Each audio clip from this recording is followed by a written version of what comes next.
All right. Welcome, colleagues. I think we've topped 135, but I see we're still getting more people coming in.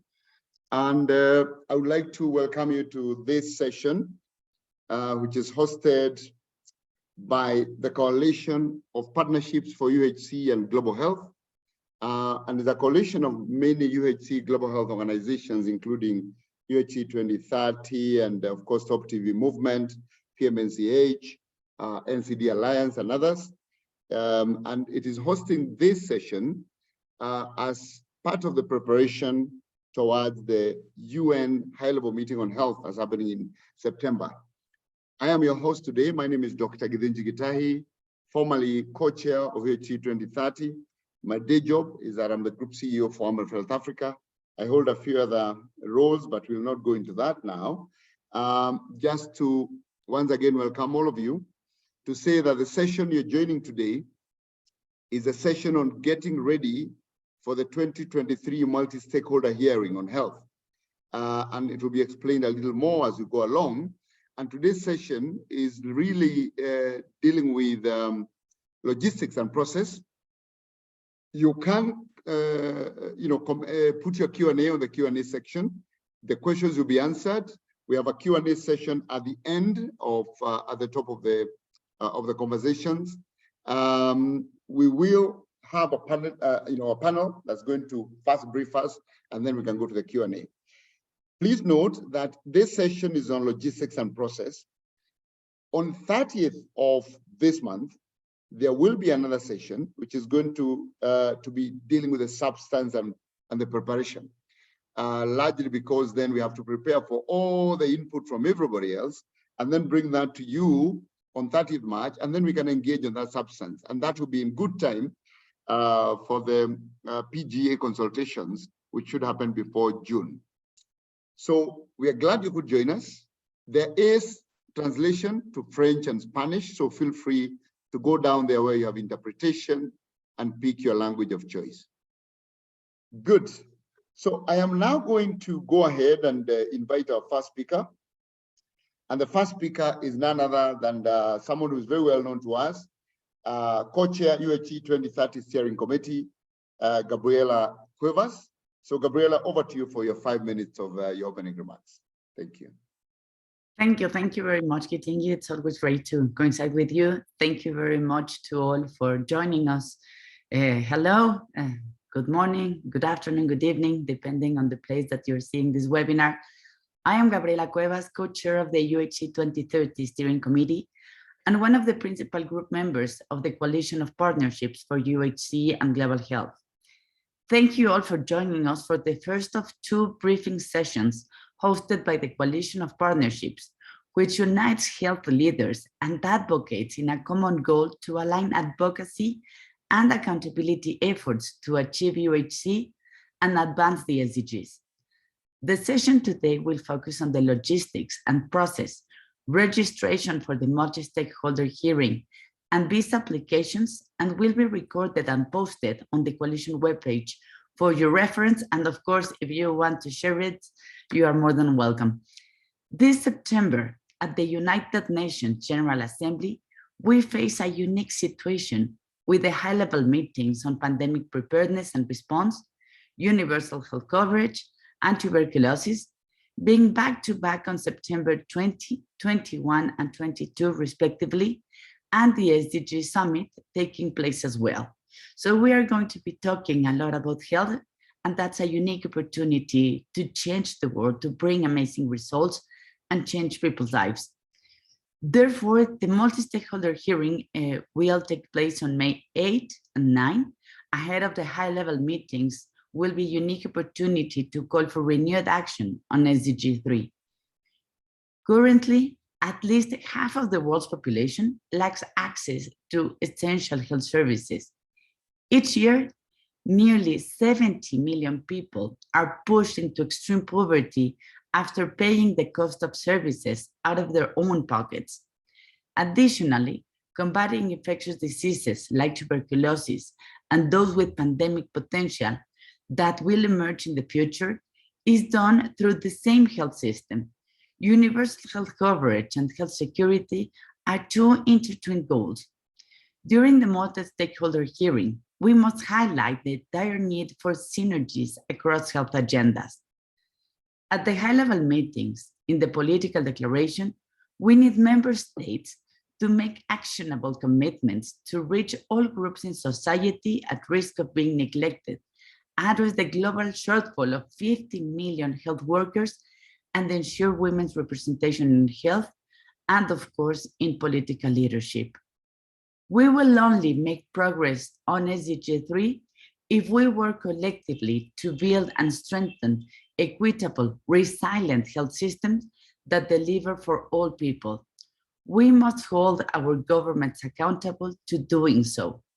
Let's all work together to ensure that this hearing is representative and inclusive, and take full advantage of this opportunity to elevate what we are seeing on the ground to political leaders. Once again, thank you for joining us today. Please submit your questions using the Q&A feature, and we will get to you as many as we can during the Q&A portion of this webinar. Again, thank you for participating. Thank you for getting engaged.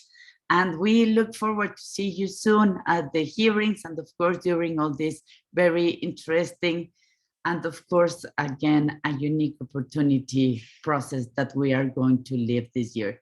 Thank you very much to all. Thank you very much, Gabriela, for that very excellent opening remark. And for members to understand that the purpose of this session is to ensure that there is information and understand the process of facilitating each of you to participate in the multi-stakeholder hearing that Gabriela has talked about. So ask as many questions as possible to clarify how you would be able to participate in the multi-stakeholder hearing.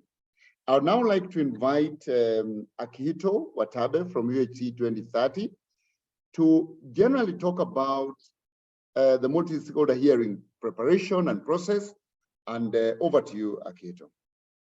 Thank you very much, Gitinji and Gabriela, and thank you everyone for joining the webinar today. My name is Akihito Watabe, the USC 2030 Program Manager, and also the Secretariat of the Coalition of Partnership for USC and Global Health, which is the group of the health partnership working together toward UHC and Global Health. So today's session focuses on logistics and process of the multi-stakeholder hearings on health, which is planned to organize in early May. And we will organize another session in later March. So this time we focus on the logistics and process. And first of all, I'd like to explain the overview of the multi-stakeholder hearing this year. So next slide, please. Next, yes. So the multi-stakeholder hearings 2023, we have 3 hearings, UHC, tuberculosis, pandemic preparedness and response. So to cover 3 topics. And the President of General Assembly will be the main host of the session. So he will convene the series of multi-stakeholder hearings in the preparation of the high-level meetings on UHC, TB, and the pandemic preparedness.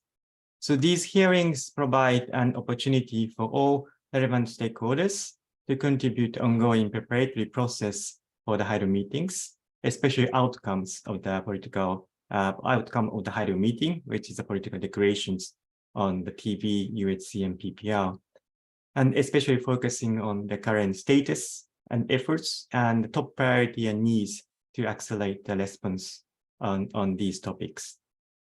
And stakeholders are encouraged to exchange the views on the key priorities for each high-level meeting on UHC, TB, and PPR.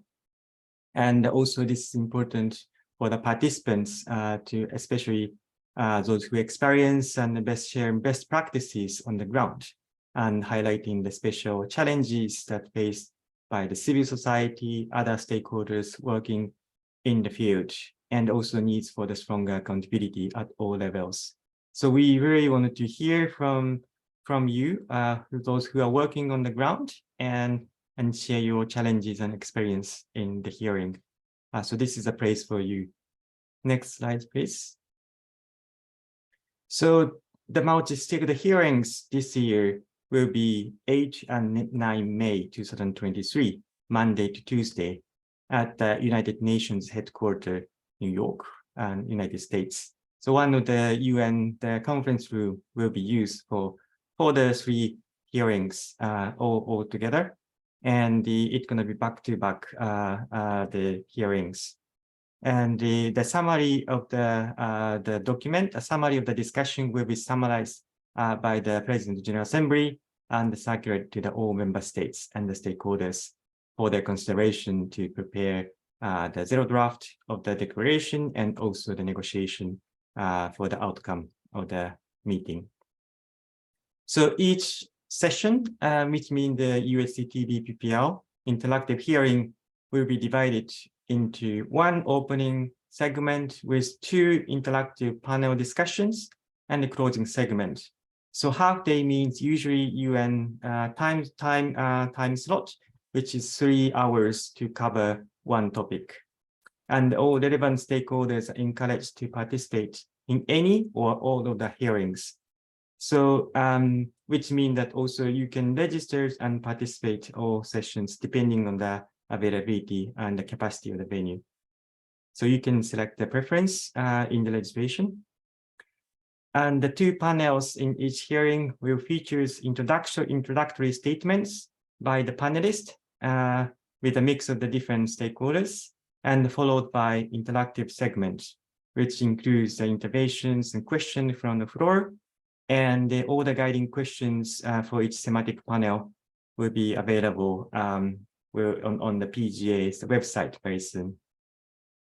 And this meeting going to be in-person participation as a main participation way, but also it's going to be live streams through the UN TV. Next slide, please. So who are the relevant stakeholders identified in the modality resolutions? So of course, the representative from member states, but also the observers of the General Assemblies, parliamentarians, representative from local governments, and other relevant UN entities. And of course, the multi-stakeholder hearing, the majority of the participants will be civil society organizations, non-government organization, community-based organization, academia, professional association, but also private sectors and the broader community as well. And particularly, the modality resolution emphasized ensuring the participation and the voice of women, children, youth, and indigenous leadership. So we also encourage those groups to participate in the hearing. Next slide, please. So the registration was just opened today, so it's very timely. So you can visit one of the Indico web event page or this QR code, scan the QR code, access to the registration page. And there are 2 registration categories. One is the ECOSOC accredited NGO, non-government organization, or other organizations are not the part of the consultative status. So there are 2 registration page. So you are not the ECOSOC status NGO. Please register through the registration form. And you can just register one the registration form to access the 3 hearing together. So you could select one hearing or multiple hearing on the registration form. And of course, depending on the availability, the PGA office will to identify your preference and then allocate to the different hearing on the 2 days. So this time, unlike the previous high-level meeting hearing, the accreditation process is not required. So which means for that multi-stakeholder hearing registration, so which means usually the registration confirmation is much faster than the previous hearing. And of course, the main meeting in September, the accreditation process is required, but at least for the hearing, this is not mandatory this time. In terms of the visa applications, please use the registration confirmation email from the UN Secretariat so that you can use the not the formal official invitation letter from the President of the General Assembly, but use this registration confirmation for the visa application. And there are 2 contact information is listed on the registration page. So if you have any questions, please send the email to this generic email address And also we collect the questions from the participants today. And we are also happy to consolidate all questions and then send to the Office of the President General Assembly to answer some questions that we are not able to answer today. Next slide, please. So for this, for the next few slides, that's the presentation on USC 2030's process. And as you know, that USC 2030 is a multi-stakeholder partnership for UHC and health systems. And we started the UN higher meeting preparations 2019 to contribute the multi-stakeholder process and by developing the key asks in 2019.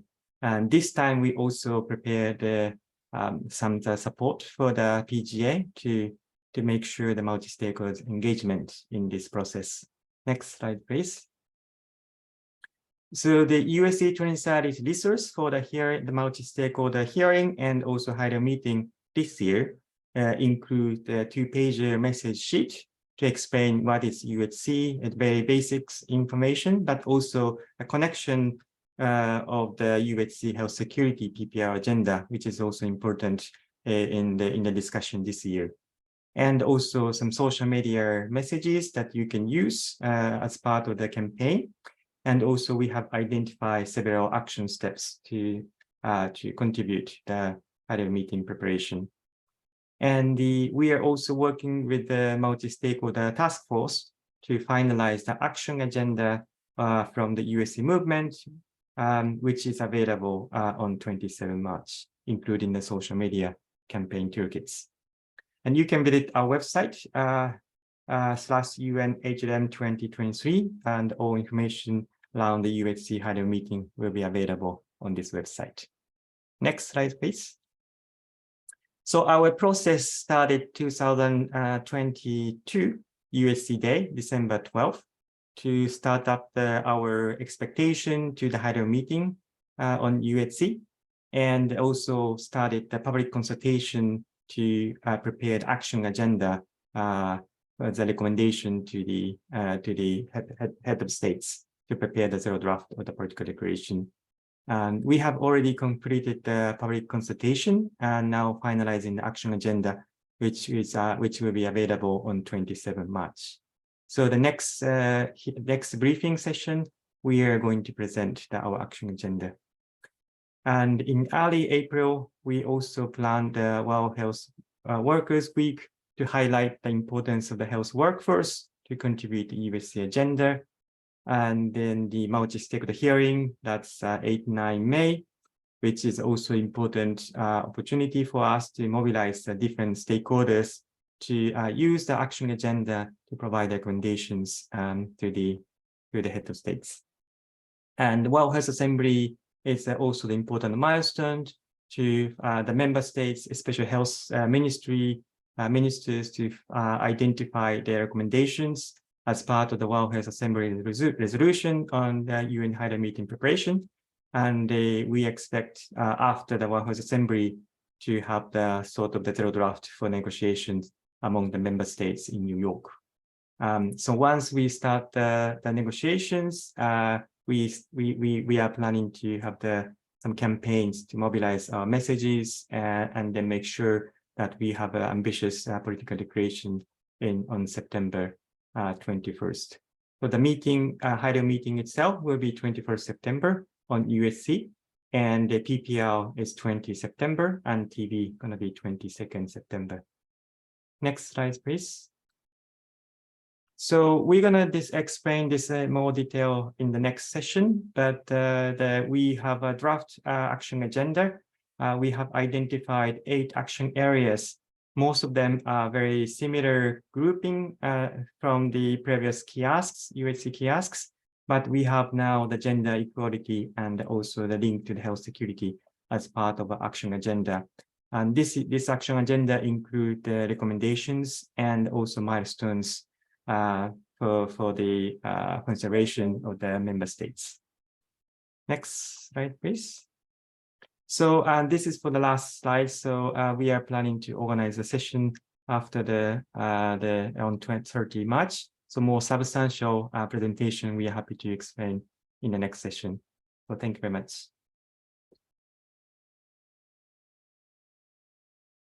Thank you very much, Akihito, for that.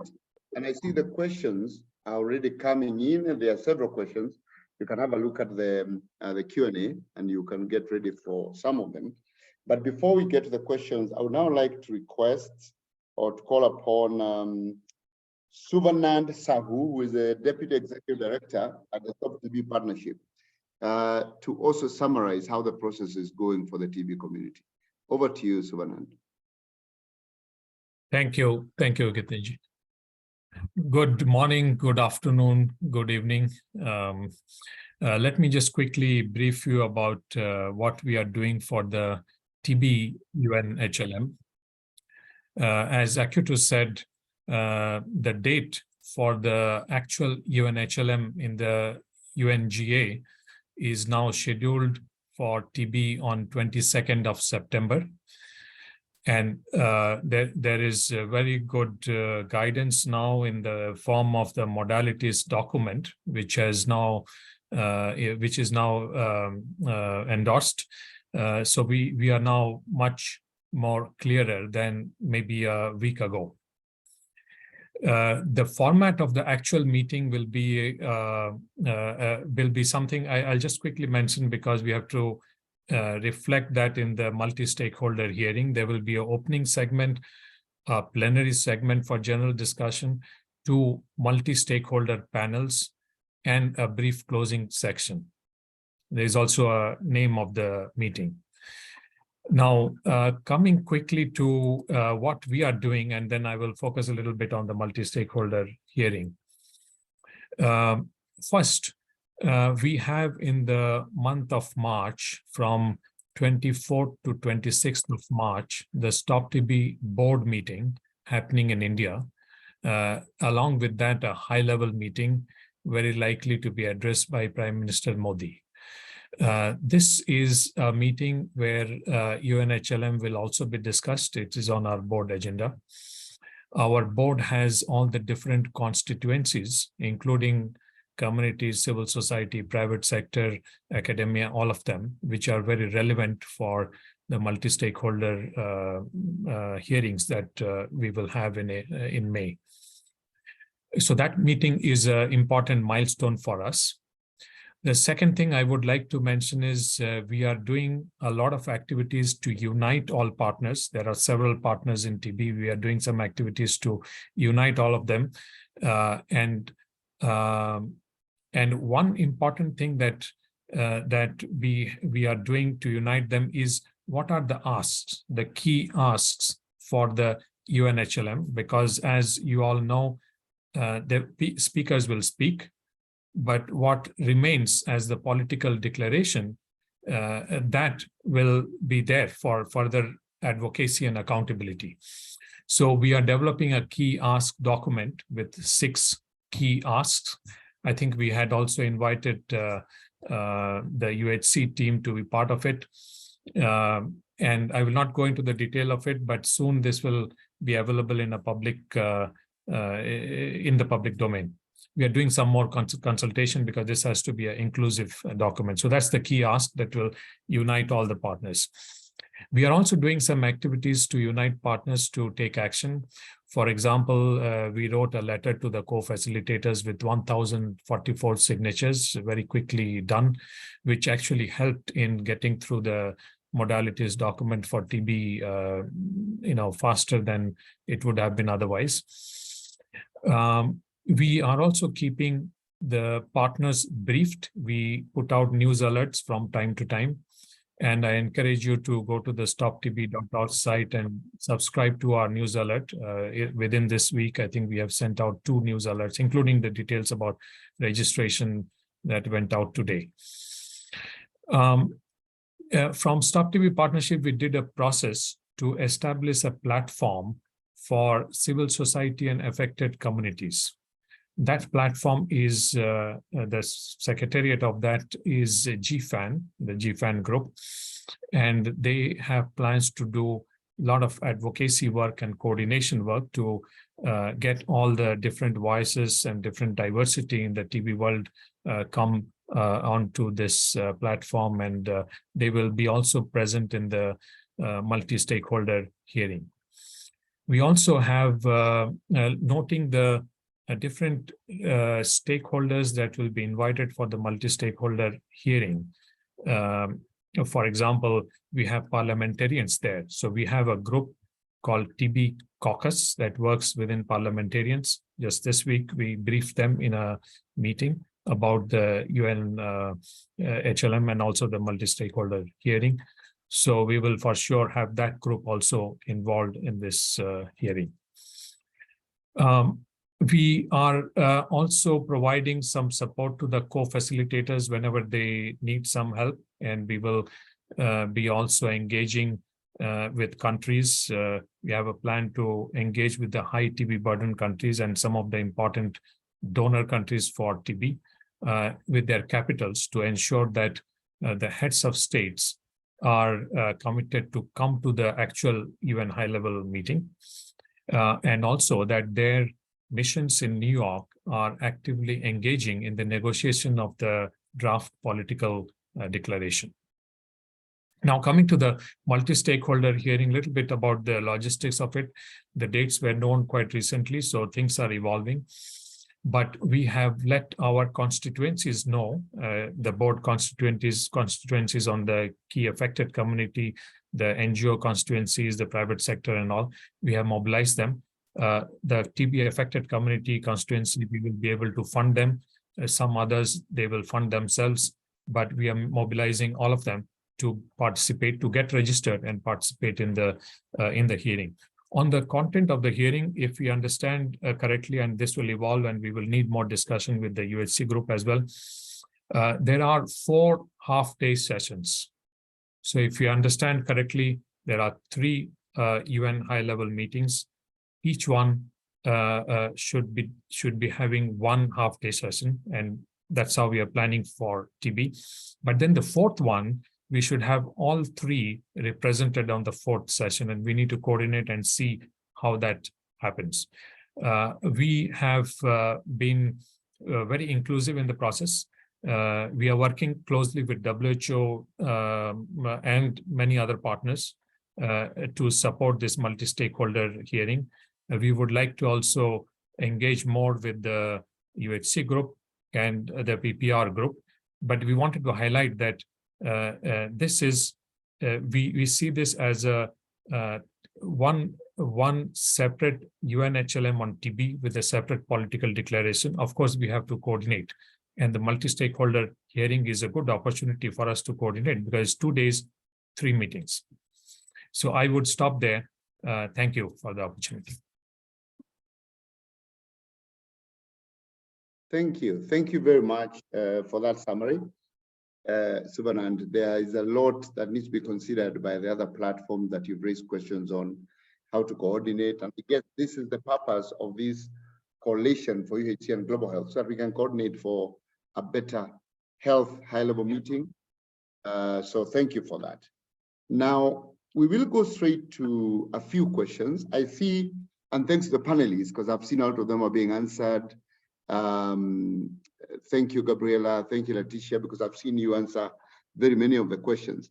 But I would just kind of bulk a few of the questions together. And would just like to, the dates have been answered. So somebody asked when the dates are, and I have seen the PPPR meeting is on 20th, the UHC meeting is on 21st, and the TB meeting is on 26th. Those are the 3 days in September. But there's a question around choice of panelists. That's the one that I seem to see popping over and over. Who chooses the panelists in the multi-stakeholder hearings? I know there has been a response, but I would just like to hear from Akihito and Subhanand and also Gabriela, whether there is any more addition you can make selection of panelists by the President of the General Assembly. Akihito? Sure. So President of the General Assembly is the host of the hearing, and of course, the higher meeting itself. So he is the one to make a decision based on the recommendation from the Office of the President of the Assembly. And of course, the President of the General Assembly is part of the United Nations. So the UN systems, the group, they are the one to provide the guidance to the President of the General Assembly. So that is an answer that we can provide. Okay. Anyone else wants to comment on that? Oh, that's good enough. That's answered. The next thing I see is about, maybe Gabriela can comment on this question around empowerment of populations. I'm seeing there are concerns about accountability of government through these processes, who should be represented in the meeting, the stakeholder meeting, and how communities can actually increase accountability. I've seen you responded, but I would like to give you a chance to further expound on this. Thank you very much, Gitingi. I believe that we have to work in different fields. And of course, we have a very strong ties with civil society, and civil society is perhaps the most important element to strengthen democracies. But at the end, we have to deal with different regimes, just as it was posted in the questions. How do we strengthen health systems regardless of political regimes? I believe that, again, civil society is key here, but the other component is how to work with our own governments, even if we agree with their policies or the regimes or not. That's more into a different discussion. What we want to do here is to achieve universal health coverage, is to fight tuberculosis, is how to be prepared for the next pandemic. So if that's our goal, how do we get there with our own governments? And that's important because at the end, the UN General Assembly is made by member states. So we need to influence and to work directly with member states. So what do we need here? First, to work closely with the national delegations to the UN General Assembly. We have to be part of that debate. We have to get engaged with them to deliver our messages. One of the other key actors here are parliamentarians. Some of the panelists mentioned parliamentarians, and they are very important because parliaments are the natural reflection of the national plurality. Political parties are represented there. Parliaments at the end represent the people of each country. So they are a very good bridge between international commitments and national realities, because if we get an agreement at the global level, at the United Nations General Assembly, then we need parliamentarians to ratify that instrument, to translate it into national policies, and most importantly, to allocate budget. If there is no budget, nothing is going to happen. So again, it is about civil society, national delegations. Usually they are made by government officials, but some of them are more plural and they incorporate civil society voices or parliamentarians. But it is civil society, government delegations, and parliamentarians. I am sure that these three actors are going to be very important here. And perhaps let's see how private companies are organized in the way to the high-level meeting, because they also play a very important role when it comes to implement the global commitments into national realities, and we would like to incorporate them even more to the global goals. So that's from my side. Again, it's not going to be easy.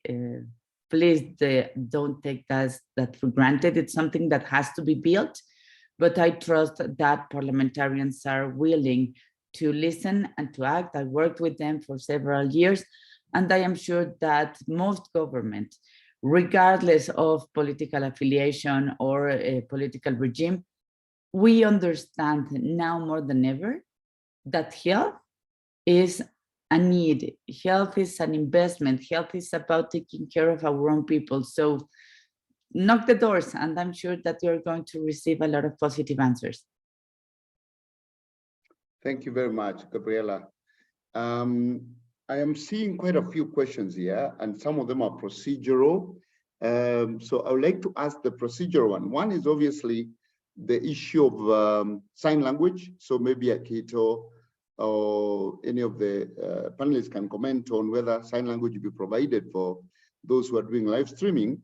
But also, there is concern from some of the participants about the lack of inclusion by eliminating virtual participation. Is that something that can be raised, or what is the process for that? Or can there be an appeal to the President of the General Assembly to allow virtual participation? Because then it allows more people to participate rather than just those with money to get to the UN General Assembly. So maybe who will answer those two procedural questions before I go down to the others? And if you don't, I'll just pick on Akihito and ask. Yes, Akihito. Okay, I can already answer some questions on the Q&A, but apparently not everyone have access to the Q&A. So if the conference team can change the setting, that would be helpful. In any case, first of all, on the registration form, you can request a special assistance for those who are participants with a disability. So if you need any special assistance, please register your request when you register the participation for the hearing. And of course, it's up to PGA President General Assembly Office which services assistance can be provided in the meeting. But that's the first thing that I encourage all participants to do so. And usually the UN meeting, the transcript scripted, the auto script is available on the live stream. So you can select the script options for those who have the hearing issue. Sign language, it's depending on the meeting. I'm not sure whether it's going to be provided this time. And at least we know that the simultaneous translation in the 6 official UN language is available. But I don't have an answer on the sign language at this stage. But if you do need this assistance, please register your request on the registration form. Thanks, Akihito. Is it possible for this coalition to write in its communication to the President of the General Assembly to raise the concern of inclusion because of lack of virtual participation, or is that completely out of procedure? Inclusion of participation means sort of allowing virtual participation, virtual participation, not just the streaming following, but allowing participants to ask questions or comment virtually from their own countries without having to travel to New York. That's what is being asked. Yes, I'm fully aware of this request, and we also convey the message to the PJ office several times. And for now, what we know, that it's going to be in-person participation with live stream only, and we are not sure whether we can also arrange the interactive discussion with the virtual participation. And we will raise this request to PJ office any way that we can accommodate the request. But at this stage, we don't know the answer yet. Okay, thank you very much. A few other questions. One of them is on private sector participation. Whether any of the platforms, the NCD Alliance, the SOP-TB Partnership, UHC 2030, PMNCH, how you will ensure that there is adequate representation of private sector, but also a question around how many participants can register per NGO, per ECOSOC, or is that open? I think I saw a response there saying that that will be dependent on the numbers. So for now, there is no limit in terms of legislation, and anyone. But finally, a question here. Yes. Can I respond to your first question? Hello, can you hear me? Yes. Yes. Okay, so first question, there is no limit for now. And depending on the request for each segment, UHC, PPL, TV, there might be some limit to allocate the participation to each session, but it's very depending on the number of participants, the request for the participation. But for now, in the legislation form, it's said that potentially all session can be, you can participate in all sessions. but depending on the venue capacity. And that is depending on the number of participants in total. Okay, thank you, Akito, for that. Any comment from Suvanand on the private sector participation in the TB partnership? Yes, I will comment on that, but I wanted to also mention that we have feedback that because of the numbers, we talked about the numbers. The challenge currently is that to get a US visa for especially the community affected by diseases and civil society is not easy and takes time. So that may be a limitation. And I'm not sure what can be done, but if that process is improved and streamlined and made faster, that may be of benefit to ensure that we have participation which is diverse and no one is left behind, no voice is left behind. So coming to the private sector, yes, as I said, we have a board which is multi-constituency based. We have communities, we have academia, we also have private sector. So we have informed them and they will get organized and there will be participation.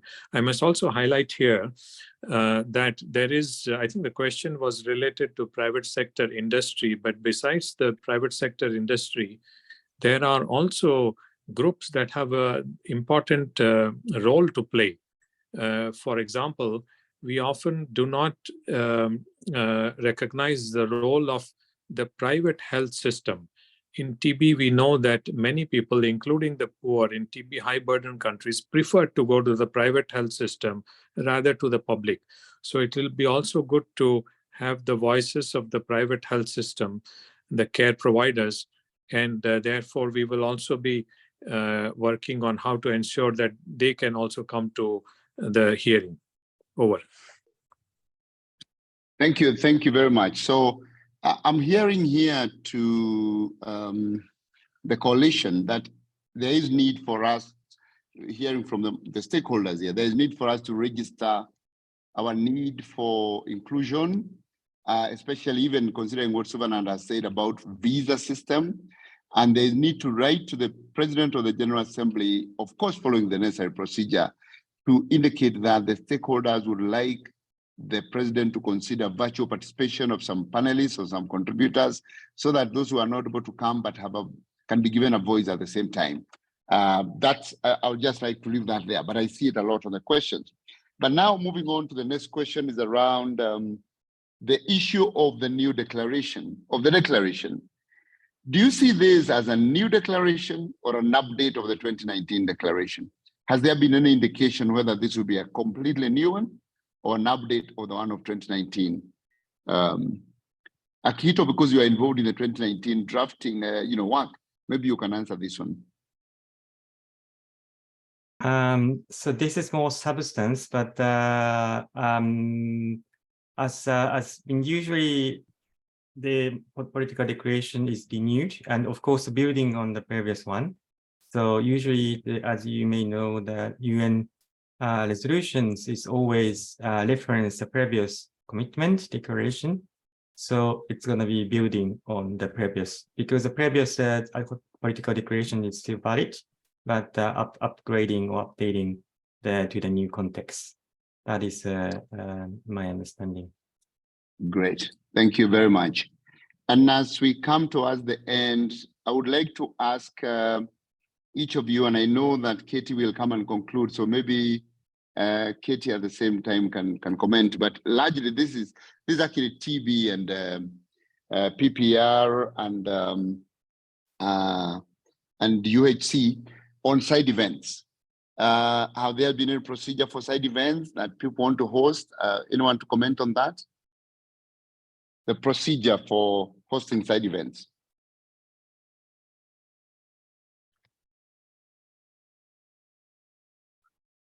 On this, there's no indication, and usually not. So the hearing is a hearing, that is official meeting, and we encourage everyone to focus on the hearing, not the side events. And usually not many events are organized around the hearing, as far as I know. And of Good. course, some briefing to the member states or bilateral meetings that's happening around the hearing, but not the side events as in my knowledge. And sorry, one more point on the virtual participations or some opportunities. And as maybe you can open the registration form, you can select in-person participation and then other participation according to the form. And also you can register your speaking request and the statement and the questions in advance. So we don't know yet what does it mean, but there's the way for some people wish to provide your request to speak in advance and also provide a statement on the registration form. And we don't know yet all the information, but maybe we can also clarify on this from the PJ office.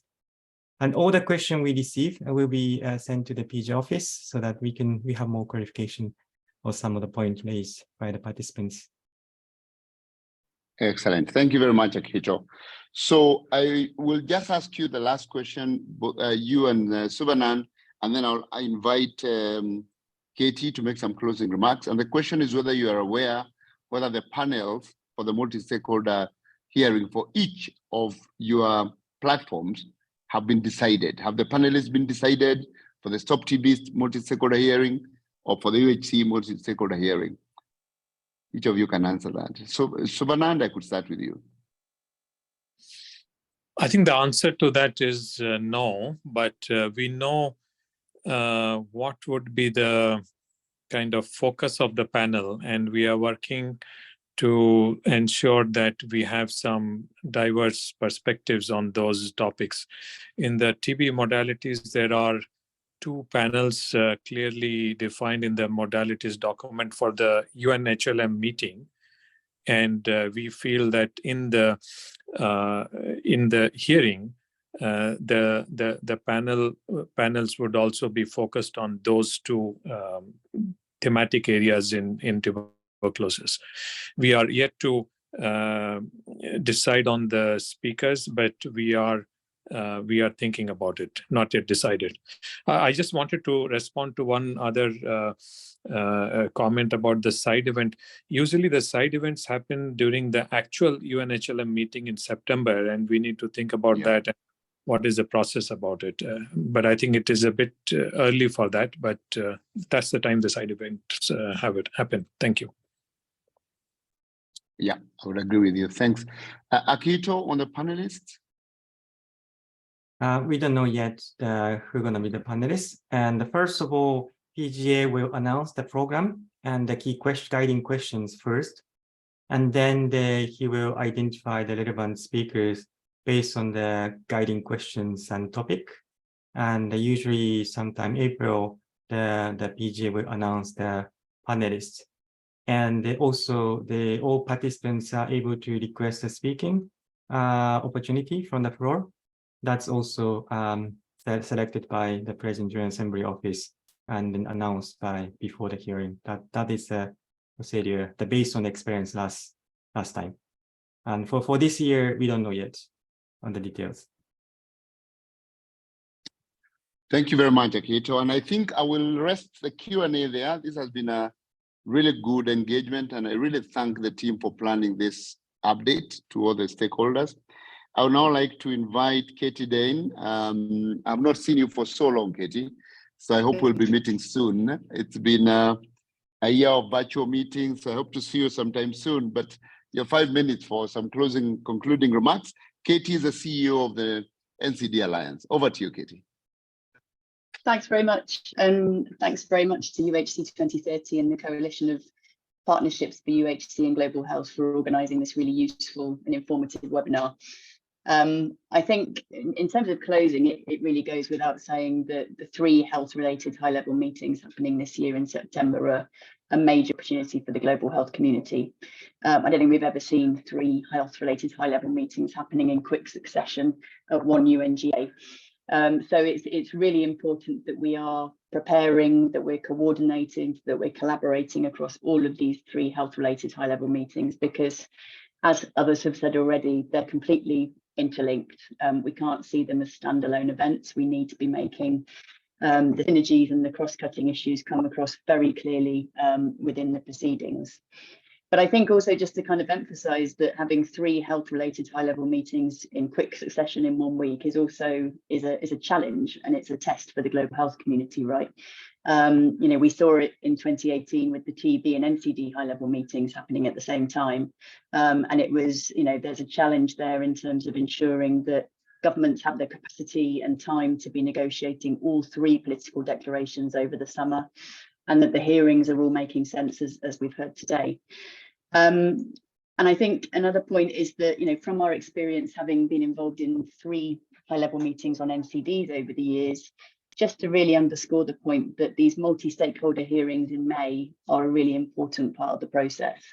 They're an opportunity for all of us to be making our voice heard, to be sharing our priorities with governments. Governments in the UN listen and we speak.